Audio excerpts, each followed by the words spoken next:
A farmer's son gets into a bar fight, defending an elderly veteran, but the next day, military helicopters land at his farm.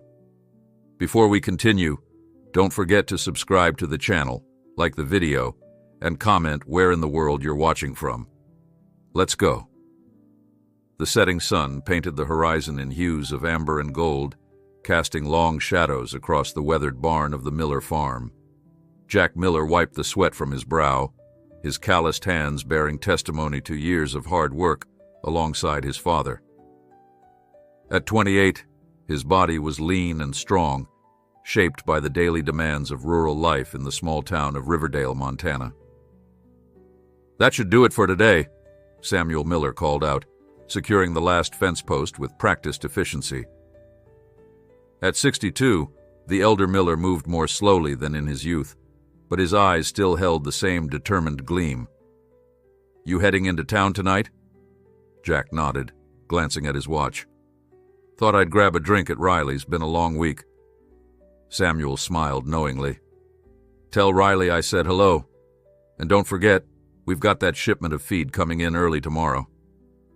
"I won't be late," Jack promised, already walking toward the modest farmhouse they called home. After a quick shower, he changed into clean jeans and a button-down shirt, running his fingers through his dark hair in lieu of a proper combing. The drive into Riverdale took 15 minutes. The familiar landscape rolling by as Jack's old pickup truck rattled down the country roads. His mind wandered to the farm's finances, the struggling crops, the rising costs, the loan payments that kept his father awake at night. They weren't in danger of losing the farm yet, but the margins were getting thinner each year. Riley's bar was the heart of Riverdale's social scene, such as it was. On Friday nights, it drew locals from across the county, farmers, mechanics, teachers, and the occasional traveler passing through. Jack pushed open the heavy wooden door, the familiar scent of beer and fried food greeting him like an old friend. "Jack Miller," Riley's booming voice carried over the din of conversation and country music playing from the jukebox. The burly bartender waved him over. "The usual?" Jack nodded, settling onto a bar stool. "Dad says hello." "How is the old warhorse?" Riley asked, sliding a cold beer across the counter. "Working too hard, as always," Jack replied, taking a grateful sip. "You know him. Can't sit still for more than 5 minutes." Riley chuckled. "Stubborn as they come, just like his son." Jack's retort died on his lips as the door opened, and a hush fell over the bar. An elderly man stepped inside, his gait slow but deliberate. Even hunched with age, there was something dignified about him, the way he held his shoulders, the clear, steady gaze that surveyed the room. He wore a faded veteran's cap adorned with pins and insignia that Jack couldn't identify from a distance. "That's Tom Reeves," Riley said quietly, noticing Jack's interest. "Moved back to town last month. Vietnam vet, Special Forces. Keeps to himself mostly." Jack watched as the old soldier made his way to a corner table, seemingly oblivious to the curious glances directed his way. There was something about his solitary figure that struck a chord with Jack. Perhaps it was the quiet dignity, or maybe the subtle signs of a man who had seen more than his fair share of life's hardships. The evening progressed pleasantly. Jack chatted with friends, played a game of pool, and allowed himself to relax after a week of grueling work. It was nearly 11 when the atmosphere in Riley's shifted. The door banged open, admitting a group of loud, already intoxicated men, whom Jack recognized as troublemakers from the neighboring town of Millfield. Their leader, a bull-necked man named Denton, swaggered to the bar, demanding service with a voice that carried the unmistakable edge of someone looking for trouble.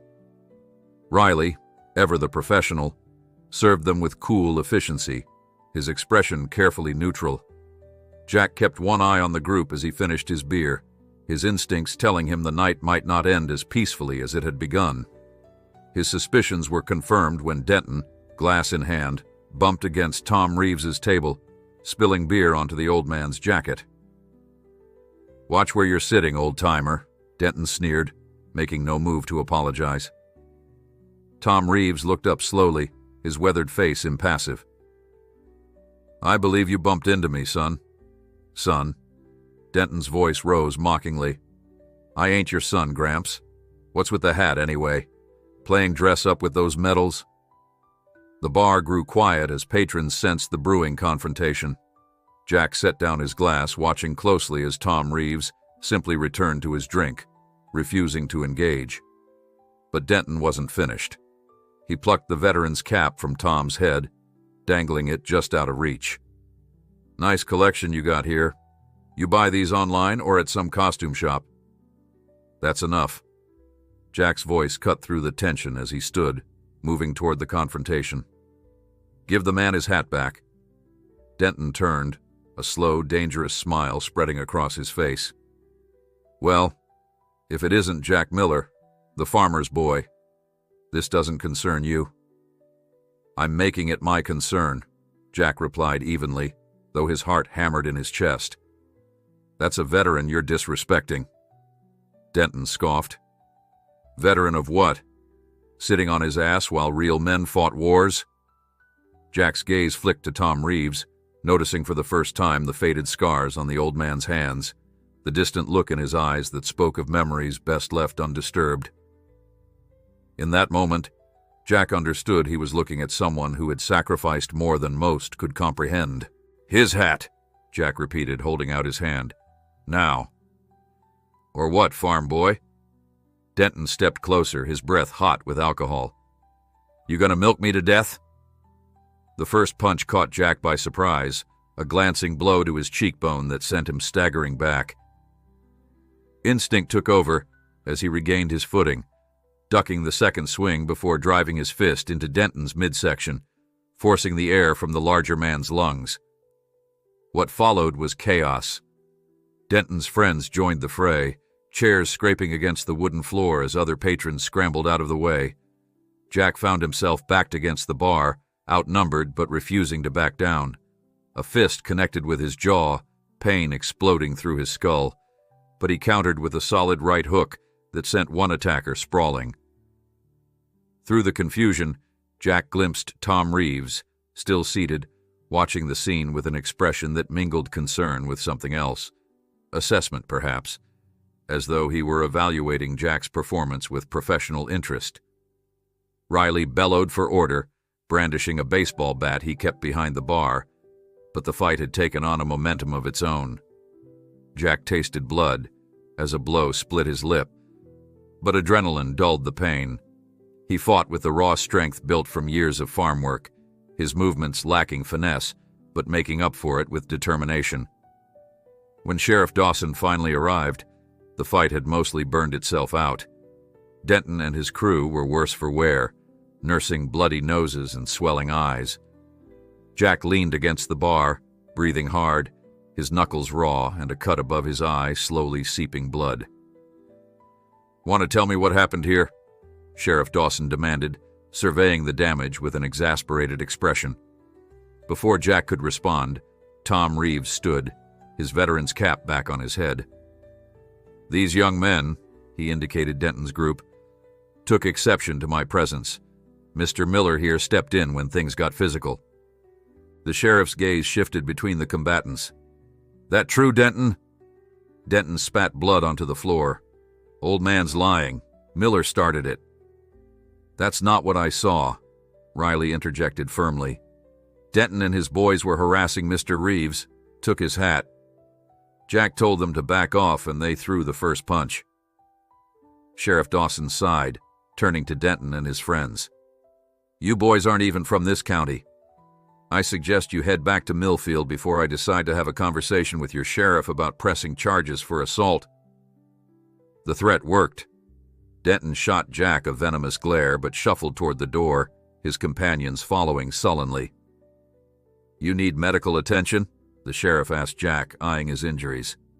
Jack shook his head. "I'm fine, Sheriff. Nothing that won't heal." "Fighting isn't the answer, son," Dawson said, though his tone lacked conviction. "Next time, call me first." After the sheriff departed, Riley handed Jack a towel filled with ice. "For your face," he said with a sympathetic wince. Jack pressed the makeshift ice pack to his swelling eye, turning to find Tom Reeves standing beside him. "That was a foolish thing to do, young man," the veteran said, his voice low and gravelly. "But I appreciate it nonetheless." "Couldn't just stand there," Jack replied simply. Tom studied him for a moment, then extended his hand. "Tom Reeves." "Jack Miller," he responded, accepting the handshake. Tom's grip was surprisingly strong for his age, his palm rough with calluses that spoke of a life far removed from office work. "Miller," Tom repeated thoughtfully. "Samuel Miller's boy?" Jack nodded, surprised. "You know my father?" A shadow passed over Tom's face. "We served together long time ago. Lost touch after—" He trailed off, then straightened slightly. "He's still running that farm west of town?" "Yes, sir. Going on 40 years now." Tom nodded as though confirming something to himself. "Tell him Tom Reeves is back in town. Tell him—" He hesitated. "Tell him Whisper says hello." Before Jack could ask what he meant, Tom placed a few bills on the counter and headed for the door, his posture more rigid than when he'd entered, as though their brief conversation had awakened something long dormant. Jack watched him go, puzzled by the exchange and the strange nickname. Whisper? What kind of name was that?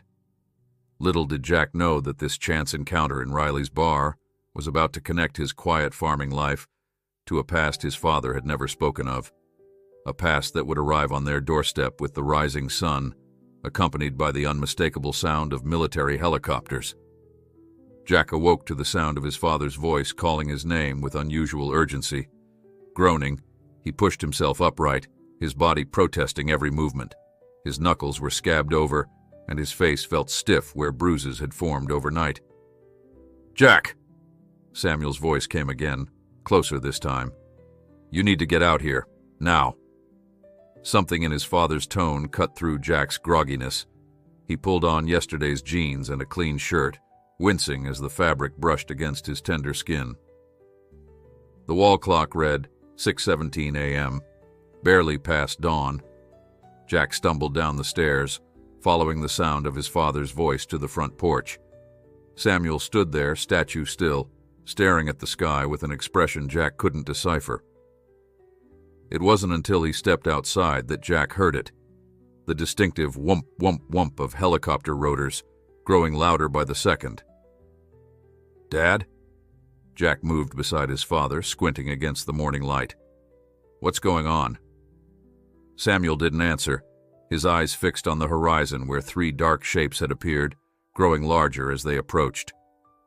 Military helicopters, Jack realized with a jolt of surprise, two smaller ones flanking a larger transport. "Did you talk to Tom Reeves last night?" Samuel finally asked, his voice oddly strained. Jack's eyebrows shot up, pulling painfully at the cut above his eye. "How did you know that?"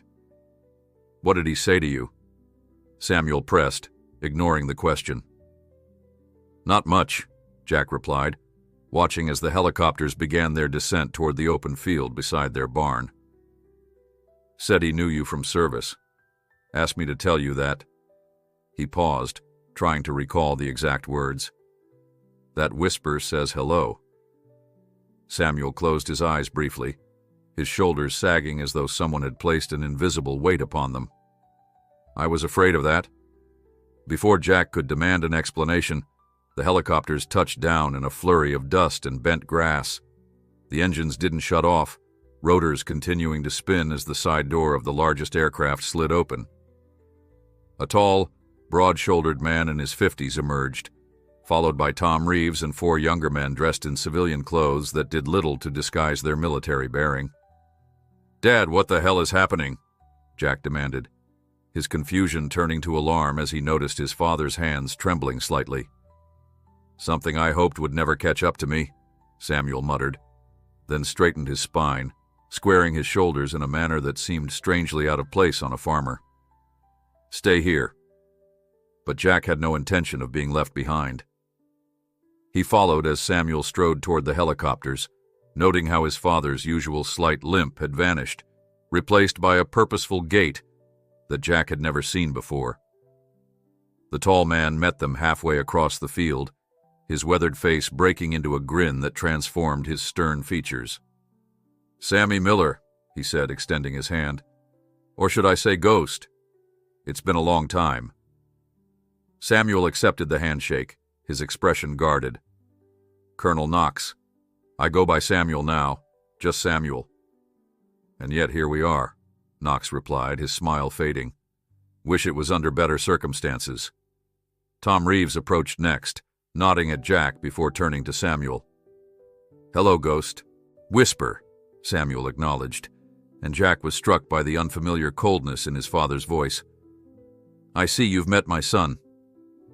"Quite the fighter," Tom said with a hint of approval. "Takes after his old man." Samuel's jaw tightened. "Jack is a farmer, not a fighter." Knox cleared his throat. "We need to talk, Ghost, privately." Samuel shook his head. "Whatever you have to say, you can say in front of my son. This is his home, too." Knox exchanged glances with Tom, then nodded toward the 4 silent men still waiting by the helicopter. They moved forward with military precision, forming a loose circle around them. "Dragonclaw is active again," Knox said without preamble. Jack watched as all color drained from his father's face. Samuel swayed slightly, and for a horrible moment, Jack thought he might collapse. "That's impossible," Samuel whispered. "We eliminated the entire network. I was there." "So was I," Tom added grimly. "But intelligence doesn't lie. The signature is unmistakable. Same methods, same targets. Someone has revived the operation." Knox produced a tablet from his jacket, handing it to Samuel. 3 assassinations in the past month, all former intelligence officers, all made to look like accidents or natural causes. Samuel scrolled through the images, his expression hardening with each swipe. "And you think I'm on the list?" "We know you are," Knox confirmed. "You were Ghost, the one who infiltrated Deepest, the one who ultimately brought them down." Jack stared at his father, struggling to reconcile the quiet, peace-loving farmer with whatever Knox was describing. "Dad? What are they talking about?" Samuel handed the tablet back to Knox, then turned to Jack with eyes that suddenly seemed to belong to a stranger. "Before I was a farmer, I was something else." He paused, searching for words. "I worked for military intelligence, special operations." "You were the best shadow operative the program ever produced," Knox interjected. "Ghost wasn't just a nickname. It was what enemy combatants called the invisible force that could infiltrate their most secure compounds, extract information, and disappear without a trace." Jack shook his head in disbelief. "You're saying my father was some kind of spy? Assassin?" "Intelligence operative," Samuel corrected quietly. "And that was a lifetime ago. I left that world behind when I met your mother." The mention of Jack's mother, who had passed away from cancer 5 years earlier, hung in the air between them. "We wouldn't be here if it wasn't critical," Tom said, his gruff voice softening slightly. "The threat is real, Ghost.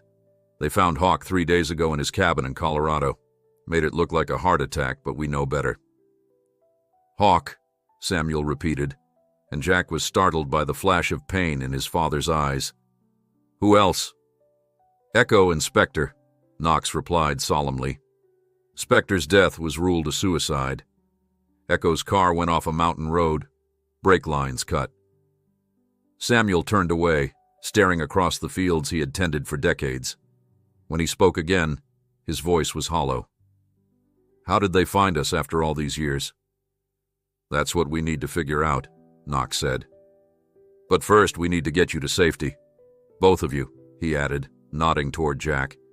"If they know about Ghost, they know about his family." The implications hit Jack like a physical blow. Their peaceful life on the farm, the only existence he had ever known, was suddenly threatened by shadows from his father's past, a past he had never even suspected existed.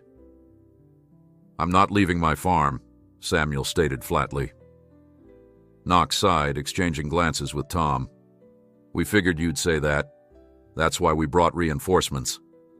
On cue, the 4 silent men stepped forward. Knox gestured to each in turn. Cyrus, demolitions expert. Nash, our medic.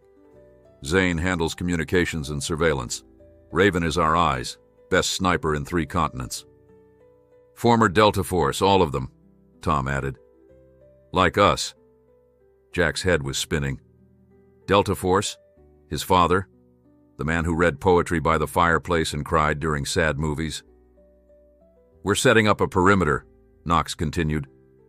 This farm is actually defensible terrain. Good sight lines, limited approach vectors.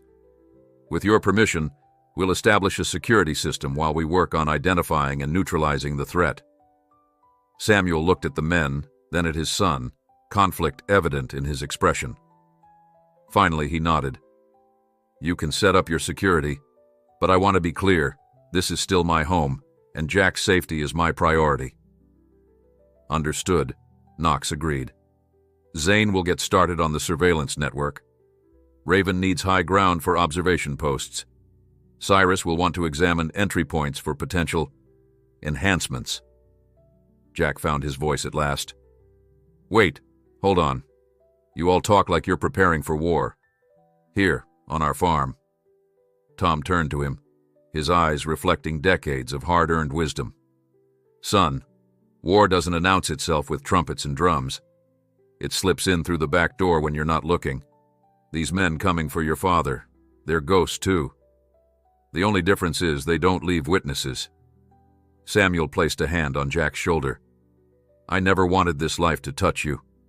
Your mother and I agreed to leave it all behind, to give you something normal. He sighed heavily.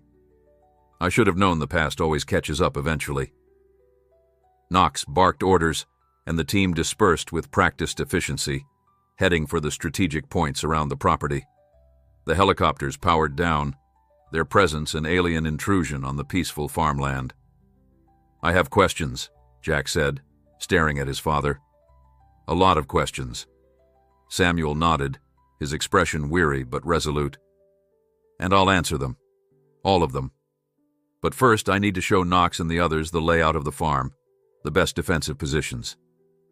As Samuel walked away with Knox, Tom lingered behind, studying Jack with those assessing eyes. He was the best of us, your father, Tom said quietly. When he disappeared to start this new life, some said he was a coward, running away. The old veteran shook his head, but I understood. He was just brave enough to choose peace. That takes more courage than war sometimes. Jack watched his father gesturing toward the hills that bordered their property, already slipping into a role Jack had never imagined him capable of. Who is coming for him? Jack asked, dreading the answer. Tom's face darkened. The ghosts of men your father helped put in the ground 28 years ago.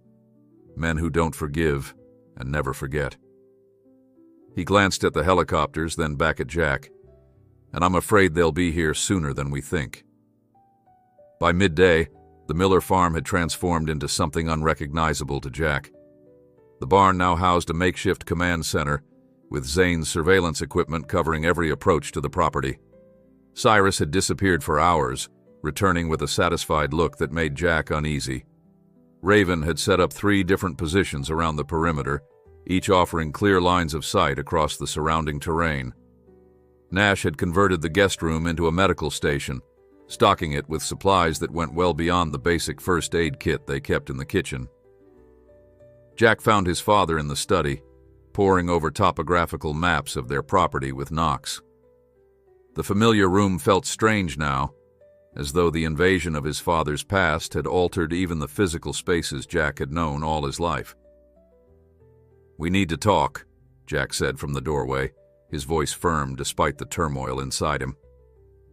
Samuel looked up, exchanging a glance with Knox before nodding. Give us the room, Colonel. Knox gathered the maps. I'll check on Cyrus. He mentioned something about perimeter enhancements that I probably should supervise. After Knox left, Samuel gestured to the worn leather chair across from his desk, his wife's favorite reading spot, preserved like a shrine since her passing. Jack sat, noting how his father remained standing, as though preparing for a confrontation. "Who are you?" Jack asked simply. "Because the man these people talk about, Ghost. He's not the father I know." Samuel moved to the window, gazing out at the farm that had been his life for nearly 3 decades. "I was born Samuel Miller. That much is true. Farm boy from Nebraska, enlisted at 18. They found aptitudes in me during training. I was recruited into special operations, and from there, into intelligence work." "Delta Force," Jack said, the words still sounding absurd when applied to his father. "Like in the movies?" A faint smile crossed Samuel's face. "Not quite like the movies. More waiting, more planning, less dramatic gunfights." The smile faded. "But yes, I was Delta, and later part of a specialized intelligence unit. We worked sensitive operations, things that needed to be handled quietly. Assassinations." Jack couldn't keep the edge from his voice. Samuel turned, his eyes sharp. "Intelligence gathering primarily. Extraction of high-value targets or information. Sometimes elimination of threats, yes." He sighed, shoulders slumping slightly. "I won't pretend my hands are clean, Jack. I did things I'm not proud of, all in the name of national security." "And Dragon Claw? What is that?" "Not what. Who?" Samuel returned to his desk, opening a drawer Jack had never seen him use. From it, he withdrew a small key, then knelt to unlock a hidden compartment in the floorboards beneath the bookcase. Dragonclaw was the code name for Anton Petrov, a Russian intelligence operative who went rogue after the Soviet collapse. From the hidden space, Samuel extracted a weathered leather case. He placed it on the desk, hesitating before opening it. "Petrov built a network of former intelligence agents, mercenaries, and assassins for hire," Samuel continued. "They sold their services to the highest bidder: terrorist organizations, drug cartels, corrupt regimes. Our team was tasked with infiltrating and dismantling the network." He opened the case, revealing a collection of documents, photographs, and a military service pistol that looked well-maintained despite its age. "I spent 2 years undercover, working my way into Petrov's inner circle," Samuel said, removing a photograph and sliding it across the desk. "That's him. That's Dragonclaw." Jack studied the image. A severe-looking man with sharp features and cold eyes, standing on a yacht with several other figures whose faces had been deliberately blurred. "You were a spy," Jack said, the reality finally sinking in. "An actual spy." "Intelligence operative," Samuel corrected again, but this time with a hint of weariness rather than conviction. "Yes." "And Mom? Did she know?" Samuel's expression softened. "She knew everything. I met her during a mission. She was working as a translator at the American Embassy in Vienna. She helped me when I was injured during an operation gone wrong. When it was over, when we finally took down Petrov's network, I couldn't go back to that life." He smiled at the memory. "She said we could build something real together, something that mattered in a different way."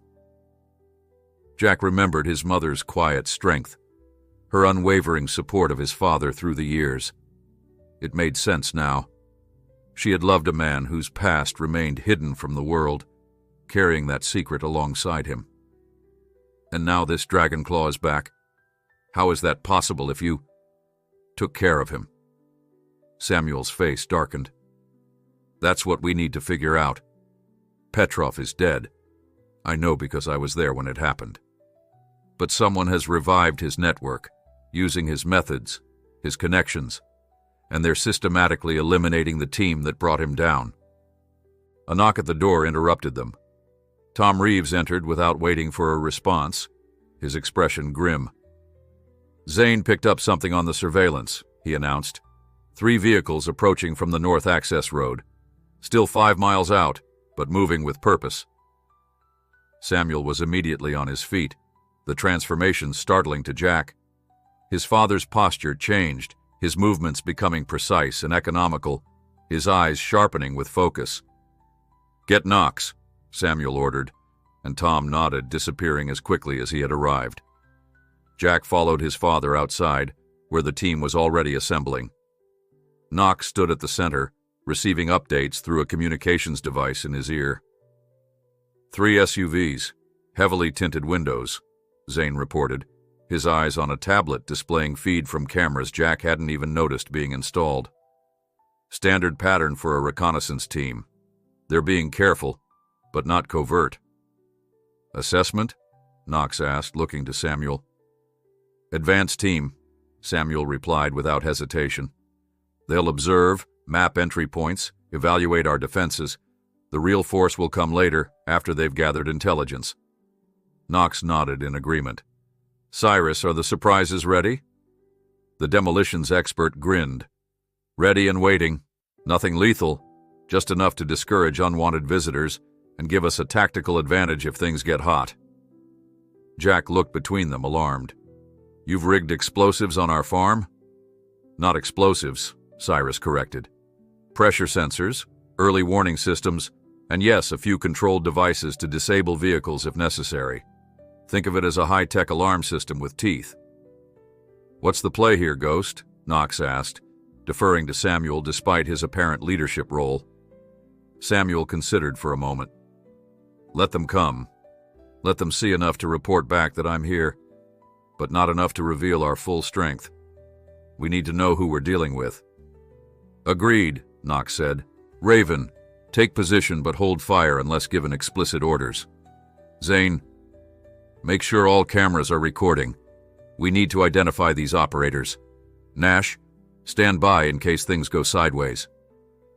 The team dispersed to their positions with military efficiency. Jack stood beside his father, feeling useless and out of place in this sudden invasion of professional violence into his peaceful world. "You should get inside," Samuel told him, his voice gentle but firm. Jack shook his head. "This is my home too, I'm staying." Before Samuel could argue, Knox returned with a pair of binoculars and a sidearm, which he offered to Samuel. "Like riding a bike, right?" Samuel accepted the binoculars but waved off the gun. "I have my own." He glanced at Jack, then added, "In the farmhouse.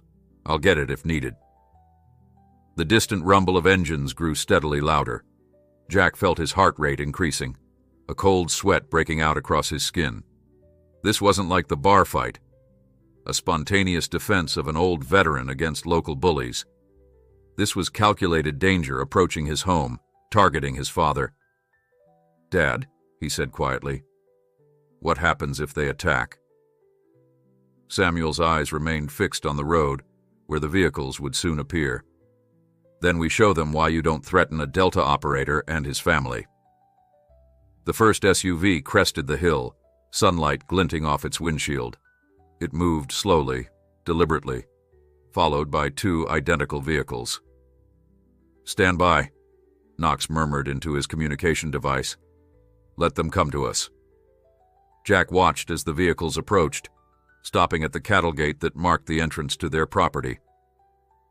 4 men emerged from the lead SUV, their movements betraying military training despite their civilian clothes. One carried a camera with a telephoto lens, another a tablet similar to Zane's. "Facial recognition running," Zane's voice came through the comm system. "Sending images to intelligence contacts now." The men at the gate made no move to enter the property, instead setting up what appeared to be surveillance equipment aimed at the farmhouse and surrounding buildings. "They're staying outside the perimeter," Knox observed. "Smart." "Too smart," Samuel agreed, his voice tight. "These aren't ordinary mercenaries. They're professionals."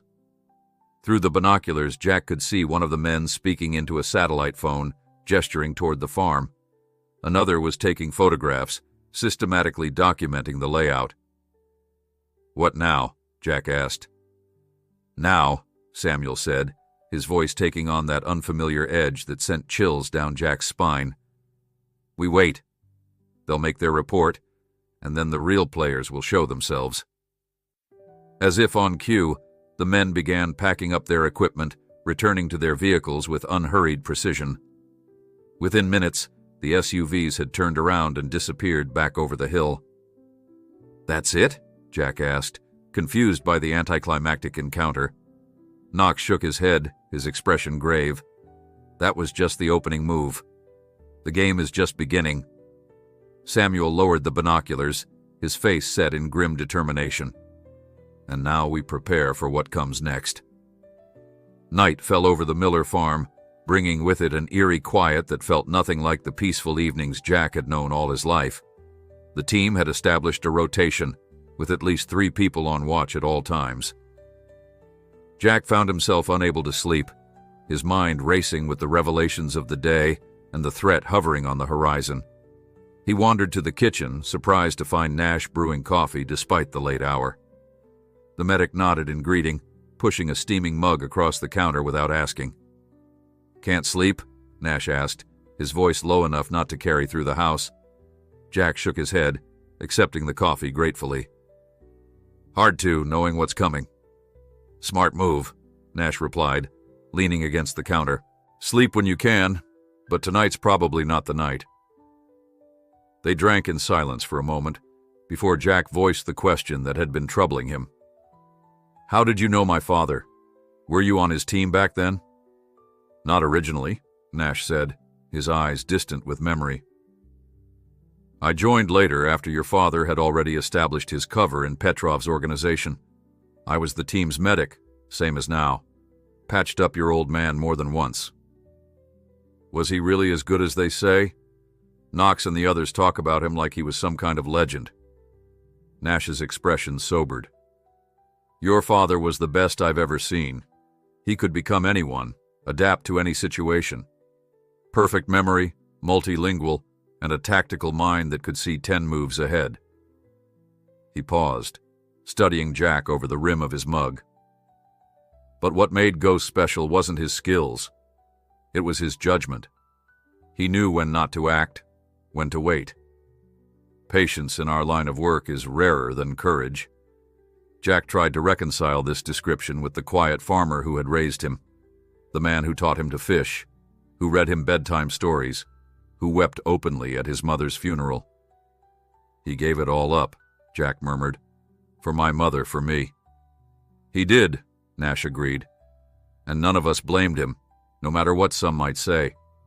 After what happened with Petrov, well, your father earned his peace." Before Jack could ask what had happened with Petrov, the kitchen door swung open, and Knox entered, followed by Samuel. Both men looked grim. "We've got movement," Knox announced without preamble. Zane's thermal imaging picked up a team approaching through the eastern woods. 6 men, moving tactically. Raven has eyes on them. Nash set down his mug, instantly alert. "I'll prep the medical kit." "No engagement yet," Samuel said, his voice carrying the unmistakable tone of command that still jarred Jack to hear from his father. "They're conducting closer reconnaissance, testing our perimeter. Cyrus's sensors will alert them to our preparedness without revealing our full capabilities." Knox nodded. "Agreed. We let them probe, gather intelligence on their methods and equipment. Knowledge is advantage." Jack looked between the 2 men, struck by the easy way they fell into coordination, despite nearly 3 decades apart. "What should I do?" he asked. Samuel turned to his son, and for a brief moment, Jack saw conflict in his father's eyes, the protective parent warring with the tactical commander. "Stay close to Nash. If things go sideways, he'll get you to safety." "I can help," Jack insisted. "This is my home, too." "You don't have the training," Knox began, but Samuel raised a hand, cutting him off. "He's right. It's his home." Samuel's gaze held Jack's. "You know this land better than anyone except me. You can monitor the north approach from the upstairs window. It has the best view of the cattle fields. Watch for movement, but stay low and away from direct light." Jack nodded, grateful to be given a purpose, however small. The 4 men moved swiftly, each to their assigned positions. Jack climbed the stairs to the second floor, entering what had once been his parents' bedroom. The large window overlooked the northern fields, silvered now by moonlight. He positioned himself to the side of the window, remembering his father's instruction to avoid being silhouetted. Through the darkness, he could make out the familiar contours of the land. The old oak tree where he'd built a treehouse as a child, the gentle slope that led down to the creek, the stone wall that marked the boundary of their property. His radio, provided by Zane earlier that evening, crackled softly. "Movement at eastern perimeter," came Raven's whispered voice. 6 tangos, well-equipped, night vision, tactical gear, professional formation. "Hold position," Knox responded. "Ghost?" "Let them trip the first sensor," Samuel's voice replied, sounding eerily calm. "Cyrus, stand by." Minutes stretched like hours as Jack strained to see through the darkness. Then he heard it. A soft beeping from somewhere in the house, followed by Cyrus's voice over the radio. "Contact. Perimeter Sensor 3. They've breached the outer boundary."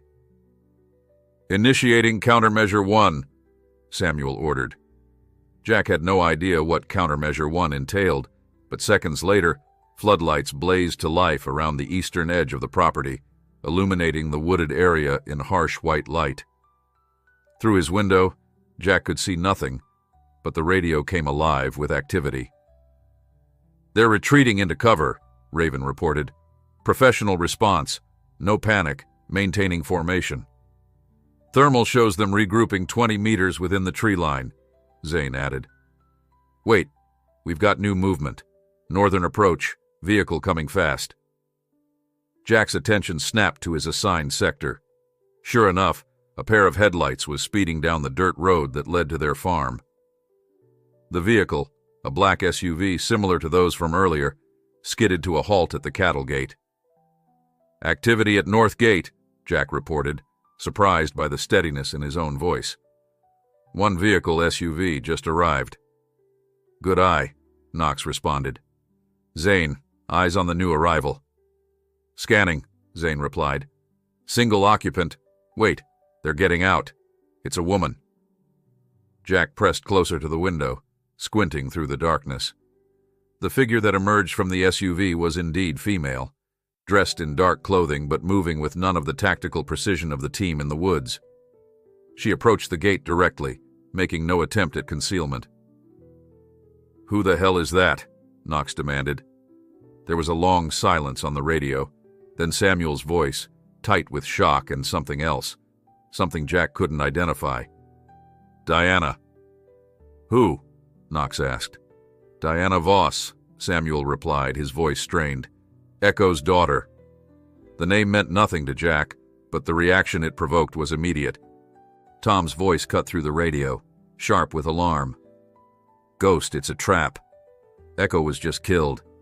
There's no way his daughter just happens to show up now." "Maybe she came looking for protection," Nash suggested. "If she learned her father was murdered." "Or she's bait," Knox interrupted, "drawing us out, making us expose our positions." "She's just standing there," Jack reported, watching as the woman made no move beyond the gate. "She's looking directly at the house."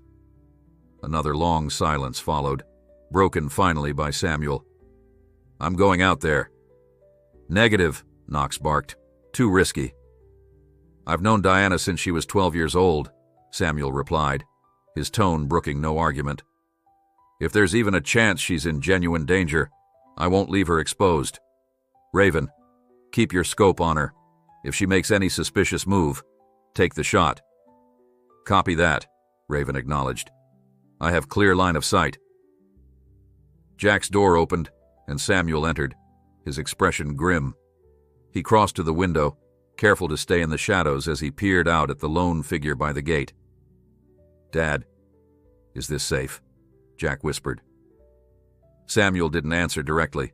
Instead, he said, "I was her godfather, Jack. Her father, Echo, was one of my closest friends. We served together for 15 years. He checked the pistol in his hand, the same one Jack had seen in the leather case earlier. "I need to know why she's here. What if Knox is right? What if it's a trap? Samuel's face hardened.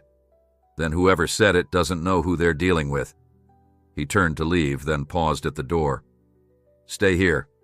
Keep watching the northern approach. If more vehicles arrive, or if you see any movement in the fields, radio it in immediately. Before Jack could protest, his father was gone. Moments later, Jack saw him emerge from the farmhouse, moving with a fluid grace that seemed impossible for a man of his age.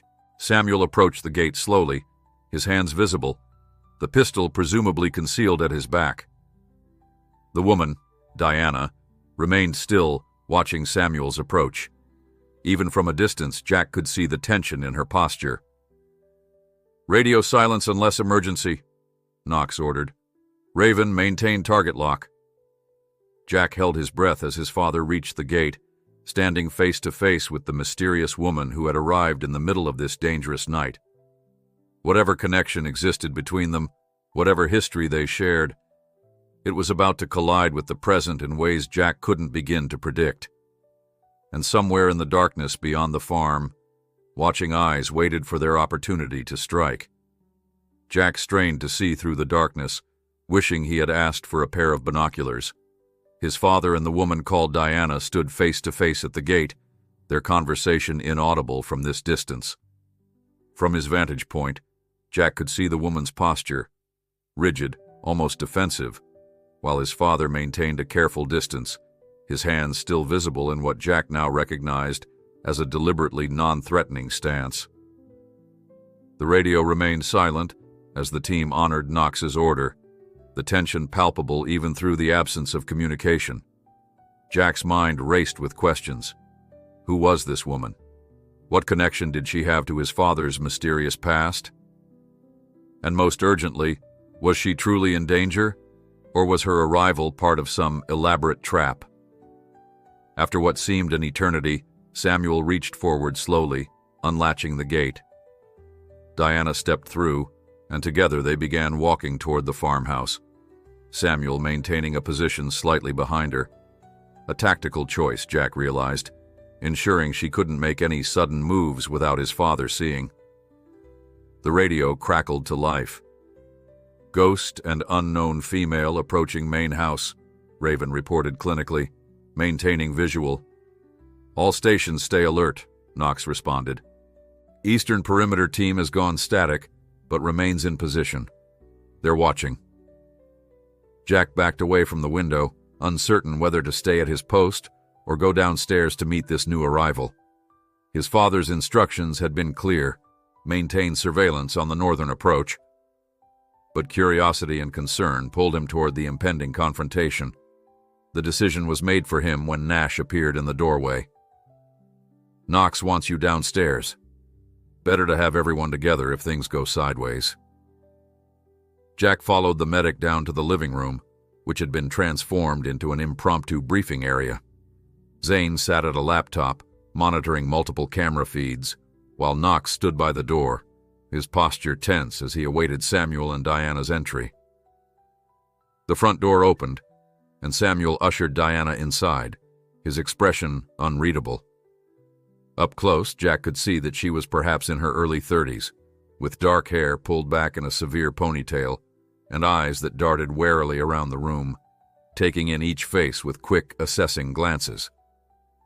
Diana, Knox acknowledged with a curt nod. Colonel, she replied, her voice steady despite the obvious tension. I see the old team is back together, almost like a reunion, except for those who can't attend because they're dead. The bitterness in her tone was unmistakable. Samuel gestured for her to sit, but she remained standing, her back to the wall. Another tactical choice, Jack noted, allowing her to see everyone in the room. Why are you here, Diana? Samuel asked directly. You know why, she shot back. My father is dead, murdered, despite what the official report says. So are Spectre and Hawk. You're next on the list, Ghost. She glanced at Jack. Is this your son? Does he know what his father really is? Samuel's jaw tightened. Jack knows enough. What he doesn't know won't help you or hurt him. Diana laughed, a harsh sound devoid of humor. Still the protector. But who protected my father when they came for him? Where was the legendary ghost then? Diana, Knox interjected, his tone warning. She ignored him, her focus entirely on Samuel. I found something in my father's effects, something he left for me in case something happened to him. She reached slowly into her jacket, prompting Knox to step forward, hand moving to his weapon. Easy, Samuel cautioned, his eyes on Diana's movements. She withdrew an envelope, sealed and unmarked. He left instructions. If he died under suspicious circumstances, I was to bring this to you. Only you. Samuel accepted the envelope, studying it before meeting Diana's gaze again. You could have mailed this, or called. Why come in person, tonight of all nights, when there's a tactical team watching my farm? I was followed from Washington, Diana replied. Someone broke into my apartment 2 days after my father's funeral. They were looking for something. She nodded toward the envelope. I think they were looking for that. Samuel's expression remained neutral, but Jack saw the subtle shift in his stance, a tightening of his shoulders, a new alertness in his eyes. You shouldn't have come here, Samuel said quietly. You've put yourself in danger. I was already in danger, Diana countered. And I deserve answers. My father spent his life serving his country, and they wrote him off as a heart attack victim. No investigation, no questions. Her voice cracked slightly.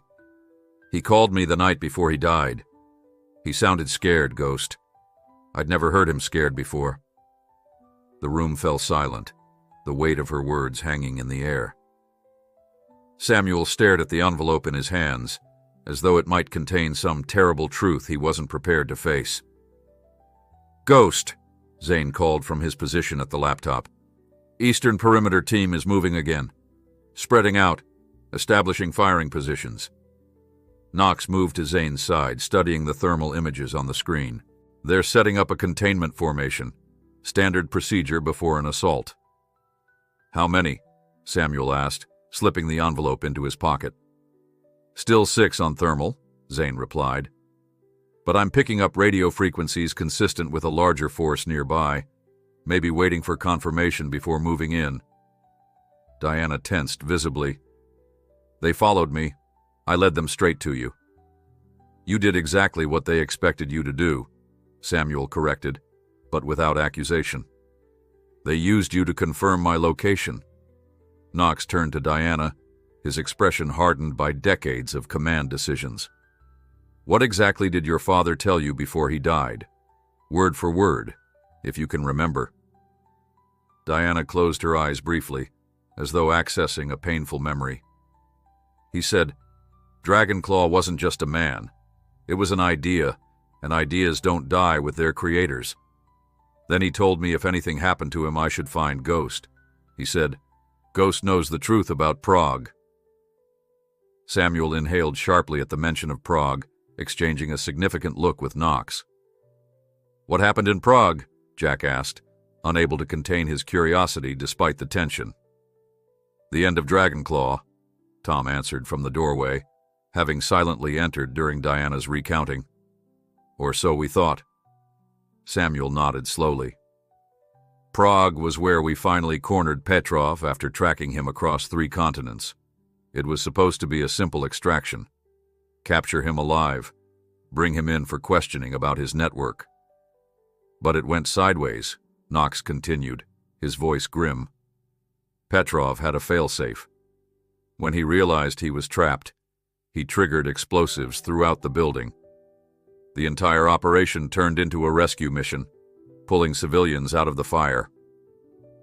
Petrov died in the explosion, Tom added. At least that was the official conclusion. No body was ever recovered, but the blast was substantial. Diana's eyes narrowed. You're saying Dragonclaw might still be alive, after all these years? Unlikely, Samuel replied. But his organization, his methods, those could be revived by someone with the right knowledge and motivation. We need to open that envelope, Knox said, nodding toward Samuel's pocket. Before Samuel could respond, Zane's voice cut through the conversation, urgent and sharp.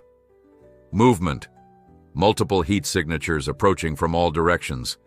This isn't reconnaissance anymore. It's an assault team. The atmosphere in the room shifted instantly, everyone moving with practiced precision except Jack and Diana, who exchanged alarmed glances as the others sprang into action. "How many?" Knox demanded, already reaching for his weapon. "At least 15, Zane reported, eyes fixed on his screen. "Professional formation approaching from 3 vectors. They'll have the house surrounded in 2 minutes." Samuel turned to Jack, his expression shifting from hardened operative to concerned father in an instant. "Basement, now. Take Diana with you." "Dad," Jack began to protest, but Samuel cut him off. "This isn't a discussion. Nash, go with them. Secure the cellar entrance." Samuel's voice softened slightly. "Please, Jack. Let me do my job. Let me protect you." The raw emotion in his father's eyes silenced Jack's objections. He nodded, turning to Diana. "This way." As Nash ushered them toward the cellar door, Jack glanced back to see his father, Knox, and Tom, checking weapons with the easy familiarity of men who had done so countless times before. The ordinary farmer was gone completely now, replaced by the man they called Ghost, a legend Jack was only beginning to understand. "Jack," Samuel called, causing him to pause at the cellar door. Their eyes met across the room, decades of unspoken truths hanging between them. "Whatever happens, remember that everything I've done, everything I've ever been, was to make a world where you could live in peace." It sounded like goodbye, and a cold fear gripped Jack's heart as Nash pulled the cellar door closed behind them, sealing them in darkness as the sound of the first shots echoed above. The cellar was cool and damp, illuminated only by the narrow beam of Nash's tactical flashlight. The medic moved with confidence through the darkness, leading Jack and Diana to the far corner, where a stack of storage crates provided minimal cover. "Stay low and quiet," Nash instructed, his voice barely above a whisper as he positioned himself near the stairs, weapon drawn and ready. Above them, the sounds of combat intensified. Sharp cracks of gunfire, the muffled thump of what Jack assumed were Cyrus's surprises detonating, and the occasional burst of shouted commands, too indistinct to make out clearly. "Your father's house is under attack, and you're just sitting here?" Diana hissed, her incredulous gaze fixed on Jack. "I'm following orders," Jack replied, though the words tasted bitter. "My father knows what he's doing," Diana scoffed. "Your father has been out of the game for decades. These are professionals up there, killers who won't stop until everyone in this house is dead." "Keep your voice down," Nash warned without turning, his attention focused on the cellar door. Jack studied Diana in the dim light, noting the tension in her jaw, the barely controlled fear beneath her anger. "You're scared," he observed quietly. "Of course I'm scared," she snapped. "I just watched my father get murdered, and now I'm trapped in a basement while history repeats itself." Jack felt a pang of sympathy despite her hostility. "I'm sorry about your father," he offered, genuine in his condolence. "Were you close?" Diana's expression softened marginally. "As close as you can be to someone who disappears for months at a time on classified missions." She paused, a shadow of grief crossing her face. "But yes, we were close. After my mother died, it was just the 2 of us." A particularly loud explosion rattled the cellar, sending dust cascading from the wooden beams overhead. Nash tensed, listening intently before relaxing slightly. "That was one of Cyrus's perimeter charges," he explained. "Designed to disable vehicles, not people. Your father insisted on non-lethal options where possible." Jack nodded, unsurprised. For all the revelations about his father's past, Samuel Miller had raised him with an unwavering moral compass, a deep respect for human life. The radio on Nash's belt crackled to life, Knox's voice cutting through static. "Nash, Status? Secure in the cellar, Nash replied. What's the situation? We've repelled the first wave, Knox reported. 2 tangos down, at least 3 wounded. They're regrouping at the perimeter. Ghost and Raven are maintaining suppressive fire, but we're outnumbered. Casualties on our side? A brief pause. Zane took a round to the shoulder. Nothing critical. I've got him patched for now. Nash's jaw tightened. I should be up there. Negative, Knox responded firmly. Your priority is protecting the civilians. Ghost's orders. The radio fell silent, leaving them with only the muffled sounds of the ongoing battle above. Jack felt a surge of frustration at being sheltered like a child, while his home, his father, was under attack. I need to help them, he said, rising to his feet. Nash turned, fixing him with a stern look. You'll help most by staying put.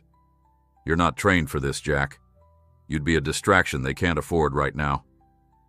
This is my home, Jack insisted. I know every inch of this farm. I could... Get yourself killed, Nash cut in. And then your father would be distracted trying to protect you instead of focusing on the threat. Is that what you want? The harsh truth in Nash's words stopped Jack cold. He sank back down, the weight of his helplessness pressing on him like a physical burden. Diana watched this exchange with an unreadable expression. After a moment, she reached into her boot and withdrew a small pistol, checking it with practiced movements that suggested familiarity with firearms. Echo taught you to shoot, Nash observed. Not a question, but a statement. Diana nodded. Since I was 16. Said a woman should know how to protect herself. She met Nash's gaze directly. I'm not just some civilian, Doctor. I grew up in this world, even if I wasn't part of it.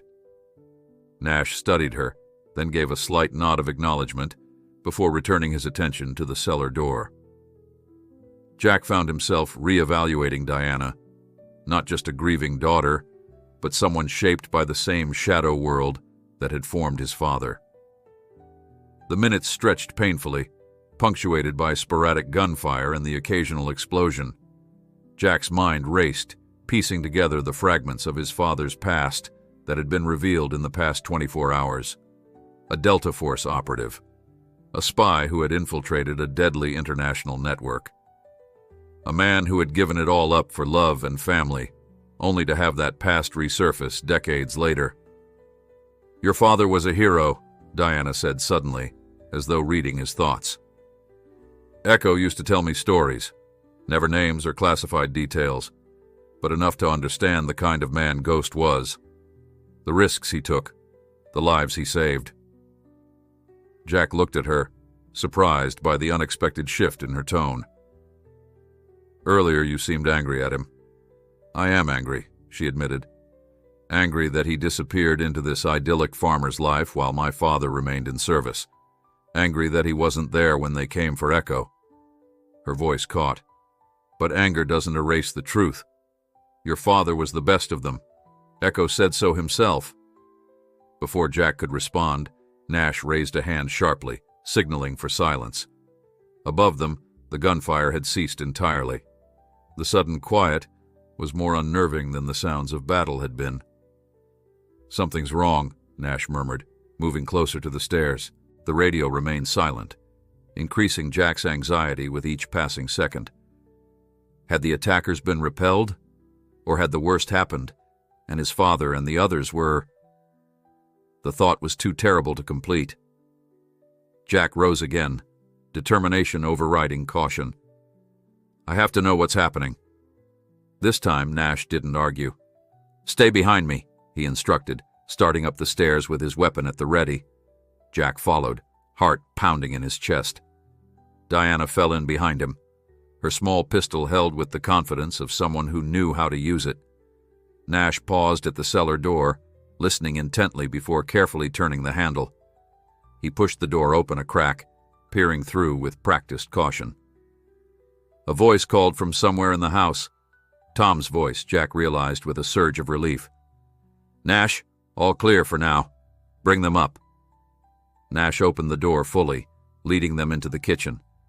The scene that greeted them was one of controlled chaos. Furniture had been overturned to create defensive positions. Windows were shattered, and the acrid smell of gunpowder hung in the air. Zane sat at the kitchen table, his shoulder bandaged, face pale but alert as he worked one-handed on a laptop. Tom stood by the window, rifle in hand, scanning the perimeter with methodical precision. "Where's my father?" Jack demanded, his eyes searching the room. "Outside with Knox and Cyrus," Tom replied without looking away from his surveillance. "The attackers withdrew after we took out their vehicles, but they haven't gone far. They're regrouping, probably calling in reinforcements." "Casualties?" Nash asked, already moving toward Zane to check his bandages. "None on our side beyond Zane's shoulder," Tom reported. "2 hostiles down, maybe 4 wounded.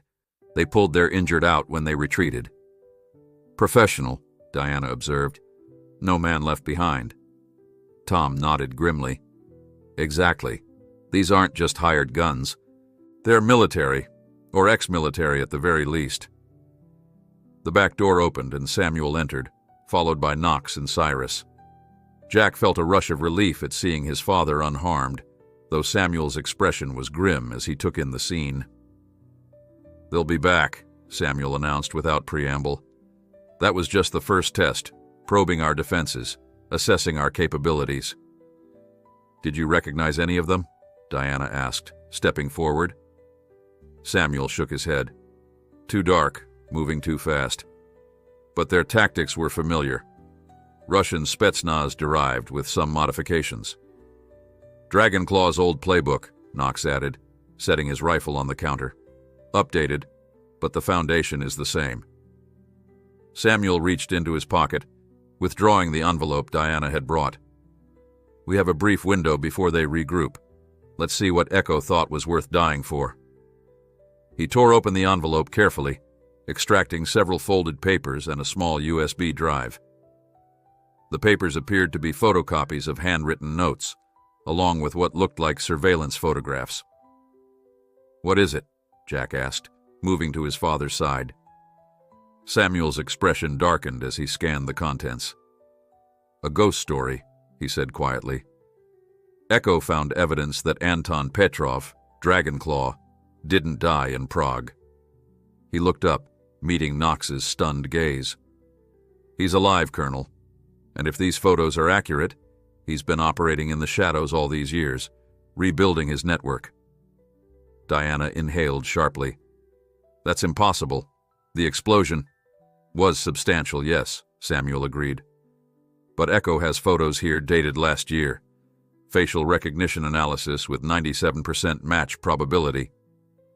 He held up one of the grainy images. "This is Dragonclaw, alive and well, 28 years after we thought he died." Knox took the photograph, studying it intently. "If this is true, everything changes. He's not just reviving his old network, he never stopped running it.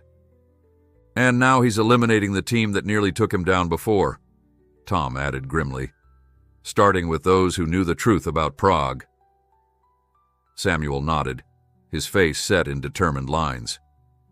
"Which means we're not just fighting for our lives tonight.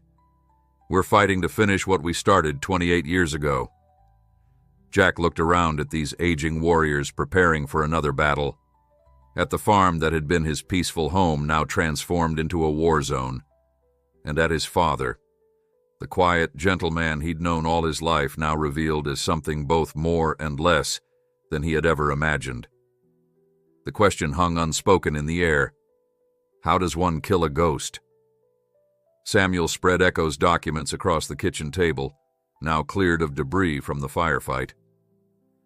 The team gathered around, examining the evidence with professional scrutiny, while Jack watched, still struggling to reconcile the tactical commander before him with the father he'd known his entire life.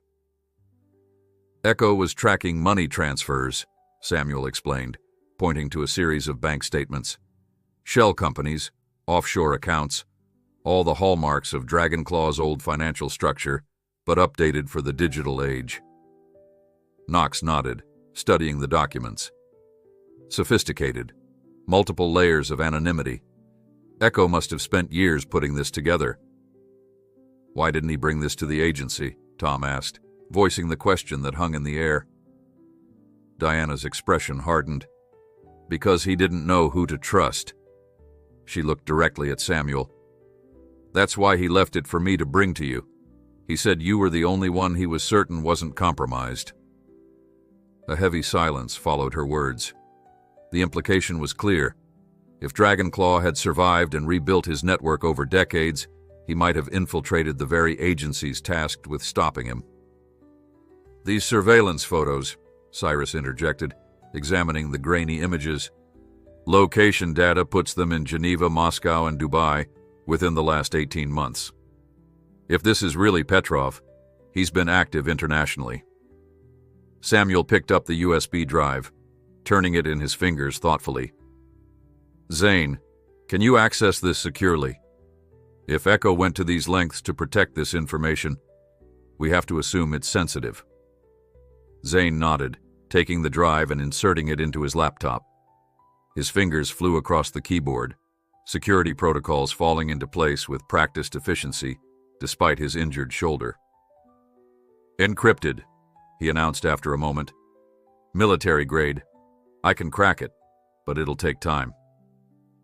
Time we may not have, Knox said grimly, glancing toward the windows where the night remained ominously quiet. They'll be back, and in greater numbers. Jack, who had been listening silently, finally spoke. So what's the plan? We can't just sit here waiting for them to attack again.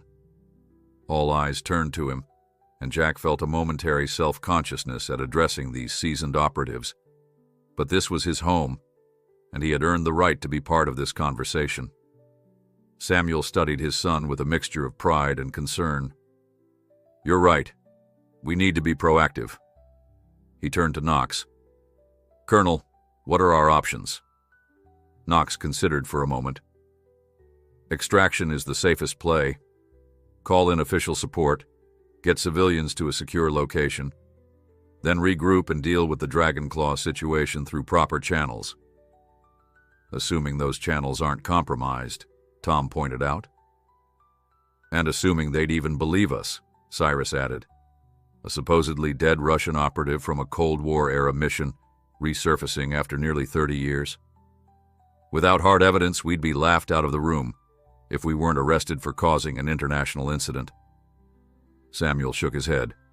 No extraction, not yet. He gestured to the farm around them. We've got defensible terrain, prepared positions, and the element of surprise. They think they're dealing with a retired operative and a few old friends. They don't know about Echo's evidence, or that we're aware of Dragonclaw's survival. You want to use the farm as bait, Jack realized, understanding dawning. Draw them in, then turn the tables.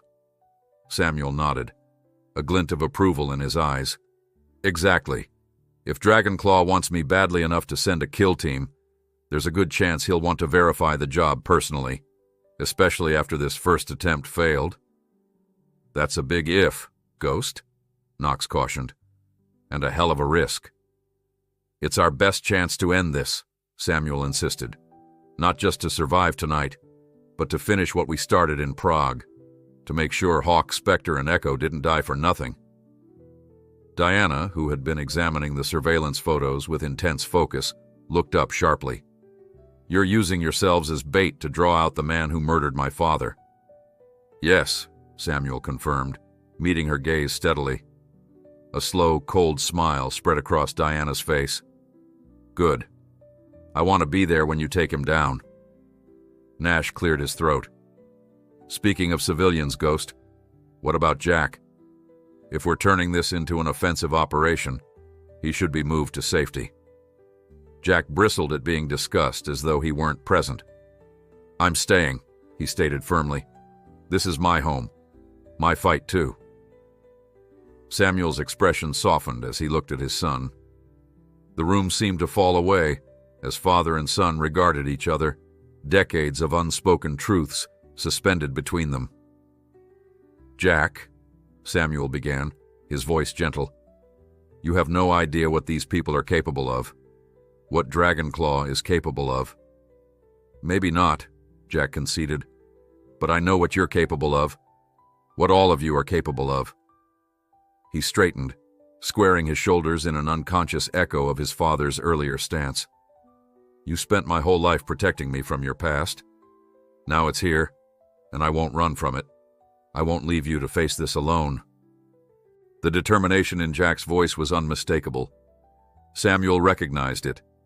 The same stubborn resolve that had carried him through the darkest moments of his own career, the same courage that had allowed him to walk away from that life and build something new.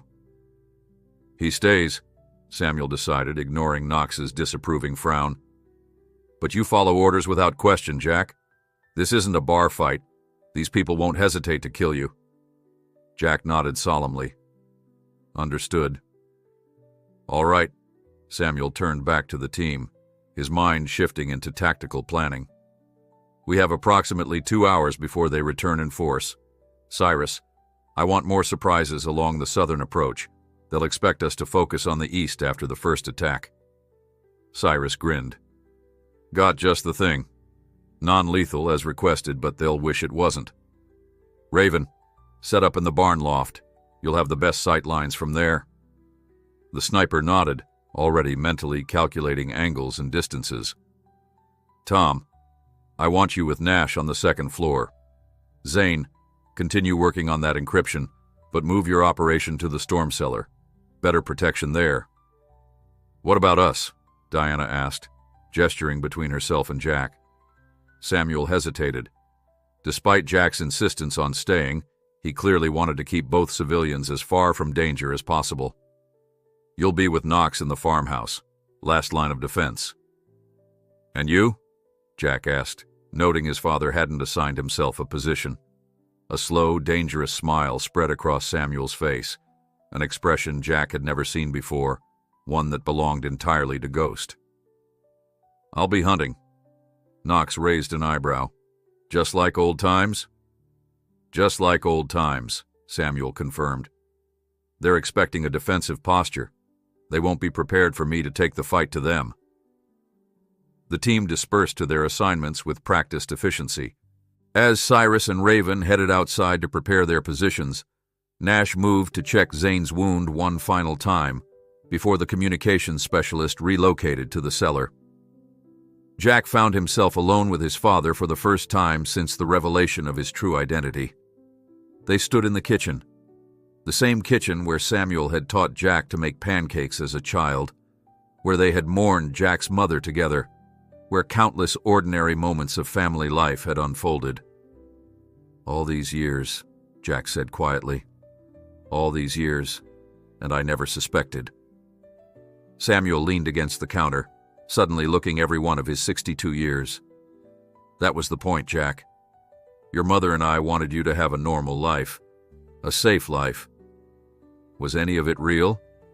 The question emerged before Jack could stop it, giving voice to the fear that had haunted him since the helicopters arrived that morning. Samuel's face softened, pain and love mingling in his eyes.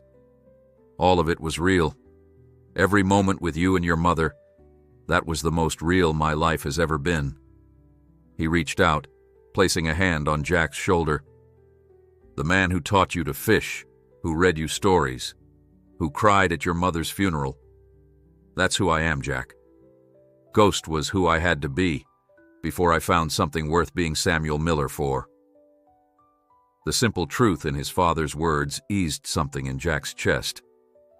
Before he could respond, Knox appeared in the doorway. Hate to interrupt, but we've got movement on the perimeter sensors. Different approach vector this time. They're coming through the north field. Samuel's demeanor changed instantly, the momentary vulnerability replaced by focused determination. Time to go to work. He turned to Jack one last time. Stay with Knox. Do exactly as he says. Jack nodded, watching as his father moved toward the back door, checking his weapon with the ease of someone reuniting with an old friend. At the threshold, Samuel paused, looking back over his shoulder. I love you, son, he said simply. Then he was gone, slipping into the darkness like the ghost he had once been. Silence settled over the farmhouse as each member of the team took their assigned positions. Jack found himself in the living room with Knox and Diana, the colonel methodically checking and rechecking his weapons, while Diana peered cautiously through a narrow gap in the curtains. The quiet was unnerving, broken only by occasional updates over the radio. "Perimeter sensors detecting multiple heat signatures," Zane's voice reported from the storm cellar. "They're moving slowly, using the tree line for cover, at least 12 distinct targets." "Understood," Knox replied. "All stations maintain radio discipline from here on. Essential communications only." Jack moved to the window opposite Diana, staying carefully to the side as his father had instructed.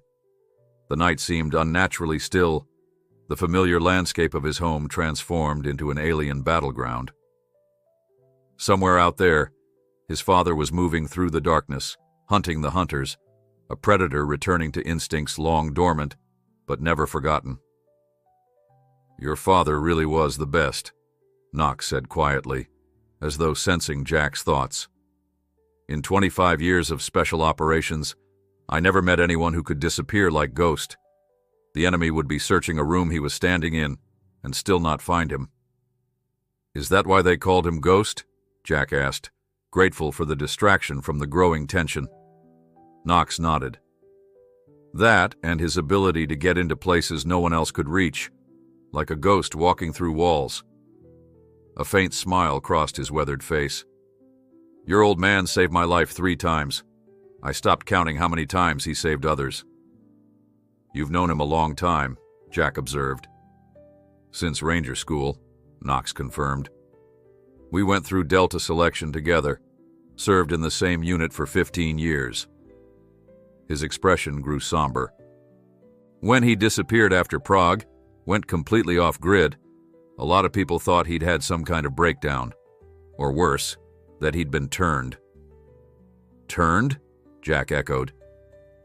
"Become a double agent," Diana explained, not turning from her window.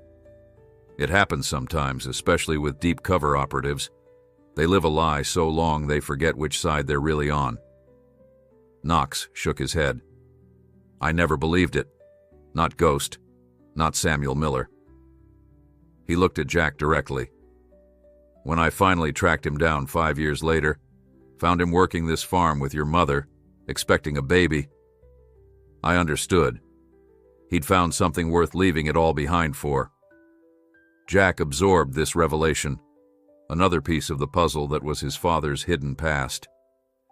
Before he could ask more questions, Cyrus's voice came over the radio, tense and urgent.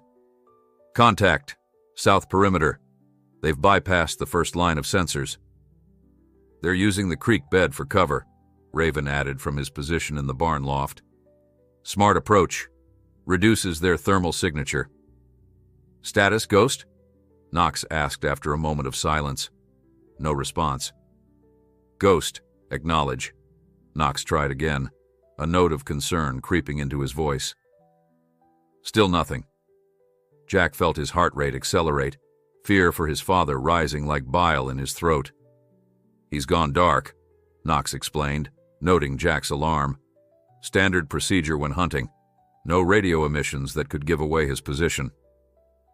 A sudden series of muffled thumps in the distance preceded Cyrus's triumphant whisper over the comms.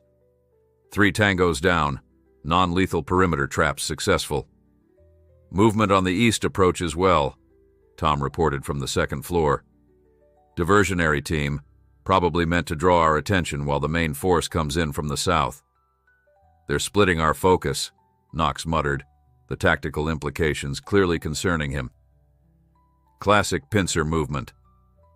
Jack's mind raced, recalling every hunting trip, every exploration of their property over his lifetime. Something about the attacker's approach nagged at him. "The creek bed leads to the irrigation tunnel," he said suddenly, turning to Knox. "There's a culvert that runs under the south field, connects to the drainage system near the house. Dad and I cleared it last spring after the floods." Knox stared at him. "Are you saying they have a direct approach to the house that bypasses our perimeter defenses?" "If they know about it, yes," Jack confirmed. It's not on any of the property maps. We dug it ourselves. Knox was immediately on the radio. All stations be advised, possible breach point at the Southfield irrigation tunnel.